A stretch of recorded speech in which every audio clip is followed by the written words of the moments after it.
Hi friends, I wanted to come to you today to talk about picking a word for the year. Now, as I film this is the end of January. I think it's the last day of January or the second to the last day of January. So many people have already chosen their word, and I had even chosen my word. And normally I would put out this video late December, early January to talk about picking out a word for the year. So basically, if you don't know what I'm talking about, is when you pick out a word for the year, it sort of symbolizes what your hopes are for the year, perhaps what you want to focus on during the year, things that you want to come to you. You know, you might have a word, joy, adventure, love, business, success. I mean, you know, you could pick out whatever word works for you. But what I was thinking is I had picked out a word for the year and I decided right around the 1st of January. And this came from, instead of moving into 2017, selecting a lot of goals, which I've done in the last several years, I came about working with intentions instead. I wanted to set my intentions over my life, and then from there I would draw from goals. But from that, I decided to choose the word focus. So that's the word that I chose at the beginning of the year, was focus. I wanted to be able to focus in on what it was I was working on, whether it be for my blog or something at work, or if it were something, you know, other side projects that I'm doing, volunteer work, whatever it might be. I really wanted to have extreme focus so that whatever I was doing, I was being the most productive with my time and the most effective.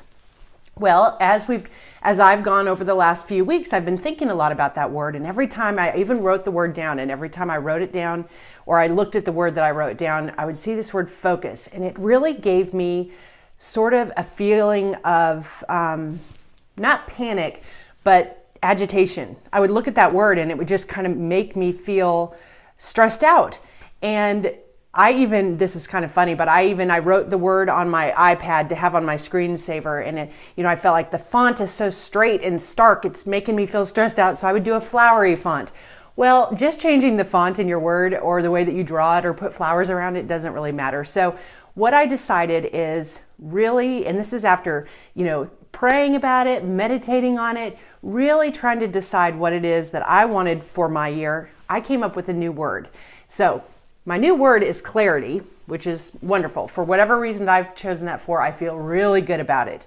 But for you, I wanted you to think about, if you've already chosen a word, you've probably lived into that word for a few weeks now. Maybe you're watching this even later and you've been with your word for 2 or 3 months. My suggestion is that if it's not feeling right for you, don't force it. Change it. No one says you can't change the word that you chose at the beginning of the year just because it's your word. You can do whatever you want. I don't think we should just be flip-flopping, every other month we're changing our word up or anything, but I do think that it's important that if we're living with a word that doesn't really settle right with us for the entire year, it doesn't flow correctly. So I want to suggest to you that you do declare a word for the year if you haven't already. So pick a word that's going to be something that's going to encourage you, every day when you look at that word, if you have it written down or as your screensaver, that it's going to motivate you to really focus on one thing so that you can be more effective, more impactful, more joy-filled, whatever it is. And then secondly, if you've already chosen a word, use this as a time to look at your word, think about, is this really true from however many weeks I've been living into this? Is this really the word? Or maybe the word that you chose will help you to fine-tune what your real word is. So I went from focus to clarity. They're very similar, yet they're so different. And clarity, I just feel at peace with this word, and I'm looking forward to leaning in and living into my new word, clarity, for 2017. So let me know what word you are focusing on, and if you decide that you do want to change your word, I'd love to hear what your new word is too. I hope you have a wonderful day, and we'll see you soon.